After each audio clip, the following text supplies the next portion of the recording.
ದಯಮಾಡಿ ಈ ಕಡೆ ನೋಡಿ. Okay, most important. ಓಕೆ, ಎಲ್ರು ಇದನ್ನ ಅರ್ಥ ಮಾಡ್ಕೊಳ್ಳಿ.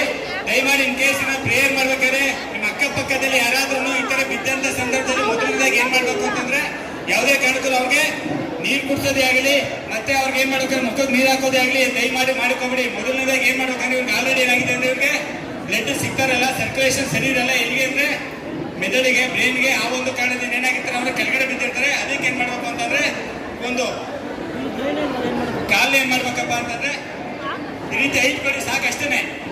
ಓನ್ಲಿ 2 ಮಿನಿಟ್ಸ್ 1 ಮಿನಿಟ್ಸ್ ಒಳಗಡೆ ಏನಾಗ್ತಾರೆ ಇವರು ಪಕ್ಕ ರಿಕವರಿ ಆಗ್ತಾರೆ. ಓಕೆ, ಈ ತರ ಎಲಿವೇಶನ್ ಕೊಡಿ. ಎಲಿವೇಶನ್ ಕೊಟ್ಟ ತಕ್ಷಣ ಏನಾಗ್ತಾರೆ ಅಂತಂದ್ರೆ ಅವರು ಆರಾಮಾಗಿ ರಿಕವರಿ ಆಗ್ತಾರೆ ವಿತಿನ್ 1 ಮಿನಿಟ್ 2 ಮಿನಿಟ್ಸ್ ಒಳಗಡೆ. ಇರು ನೋಡೋಣ, ಕೇಳೋಣ ಒಂದ್ಸರಿ. ಓಕೆ, ಒಂದು ಬಾರಿ ಚಪ್ಪಳೆ